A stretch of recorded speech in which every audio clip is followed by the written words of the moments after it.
कोलकाता के आसमान पर सुबह की धुंध छाई हुई थी जब एक हाहाकार भरी चीख ने सन्नाटे को तोड़ दिया। रोपल अपार्टमेंट के 10वें तल पर एक ऐसे दृश्य ने लोगों को हैरान कर दिया जो किसी भी तर्क से परे था।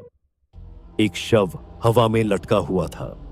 उसका हाथ मंजिल के लोहे की खिड़की में फंसा हुआ था। सीनियर इंस्पेक्टर अरुण ने अपनी गहरी नजरों से पूरी जगह का मुआयना किया। उनके चेहरे पर चिंता की लकीरें साफ दिख रही थीं। उनके साथ इंस्पेक्टर सौरभ और सब इंस्पेक्टर धीरज भी थे। सौरभ ने बात काटते हुए कहा, हाँ सर, वही। और एक और बात, इस बिल्डिंग के सारे दरवाजे और लॉक बिल्कुल ठीक हैं, कोई टूटा नहीं है।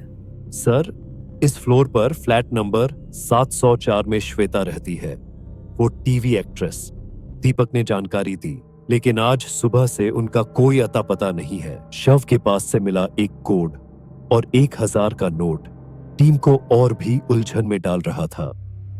नोट पर लिखे अजीब संकेत किसी बड़ी साजिश की ओर इशारा कर रहे थे। देखने से लग रहा था कि ये एक हादसा है, लेकिन पुलिस की टीम इस बात को हजम नहीं कर पा रही थी। उन्हें अभी भी यह लगता था कि ये एक हादसा नहीं, बल्कि एक कत्ल है। मामले की जांच फॉरेंसिक टीम को दे दी जाती है। सीनियर इंस्पेक्टर अरुण ने फॉरेंसिक टीम को इशारा किया। जरा रोशनी यहाँ पे डालिए। डॉक्टर भाटिया ने जाली को करीब से देखा। डीसीपी साहब देखिए, यहाँ खून के निशान अजीब तरीके से हैं। अगर ये आदमी गिरा होता तो खून के छींटे नीचे की तरफ होते, लेकिन ये तो ऊपर की तरफ है। अरुण ने एक कोने से आवाज दी। सर यहाँ देखिए, यहाँ पर कुछ खरोंच के निशान हैं और एक बटन, शायद किसी कोट का। वहीं पास खड़े थॉमस ने परेशान होकर कहा, मगर एक बात समझ में नहीं आ रही, सारे दरवाजे और लॉक बिल्कुल सही सलामत है, छत का दरवाजा भी, फिर ये आदमी ऊपर पहुंचा कैसे? यही तो इस केस की असली पहेली है थॉमस। कोई इस आदमी को ऊपर ले गया या फिर... सौरभ ने गंभीरता से कहा। सर, मुझे लगता है इस आदमी को ऊपर से फेंका गया, लेकिन इतनी सफाई से कि वो सीधा 7वें फ्लोर की जाली में फंस गया। अरुण ने आगे बढ़ते हुए कहा, और सर, अगर कोई इतनी ऊंचाई से गिरता है तो उसके शरीर पर चोटों के निशान अलग तरह के होते हैं। यहाँ ऐसा नहीं है। एसीपी ने सभी सबूतों को एक साथ जोड़ा। ये कोई सामान्य हत्या नहीं है। पहले इस आदमी को मारा गया, फिर बड़ी सावधानी से उसे ऊपर ले जाया गया, और फिर एक सोची समझी साजिश के तहत उसे इस तरह लटकाया गया ताकि ये एक हादसा लगे। सौरभ की आंखें फैल गईं। यानी हाँ, एसीपी ने कहा। ये एक बेहद चालाकी से की गई हत्या है और कातिल अभी भी यहीं कहीं है, हमारी आंखों के सामने।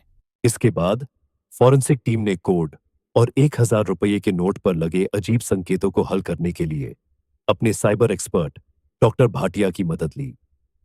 कोड में कुछ अनजान अक्षर और संख्याएं थीं, जिनसे कोई सीधा अर्थ निकलना मुश्किल था। विवेक ने कोड को एक विशेष सॉफ्टवेयर से डिकोड करने का प्रयास किया, जिसमें उसने पाया कि ये संख्याएं दरअसल पुराने टेलीफोन एक्सचेंज कोड की तरह थीं। एसीपी ठाकुर ने कहा, धीरज, यह कोर्ट किस ओर इशारा कर रहा है? कहीं इसका मतलब कोई खास जगह तो नहीं? सर, ये एक पुराने टेलीफोन एक्सचेंज कोड का हिस्सा लग रहा है। इस कोड को ट्रैक करने पर एक पता निकलता है, मंदिर रोड, जहां एक पुरानी कॉलोनी है। इस जगह को वर्षों से खंडर माना जाता है, जहां कोई नहीं रहता। रात के अंधेरे में पुलिस टीम मंदिर रोड पर पहुंची।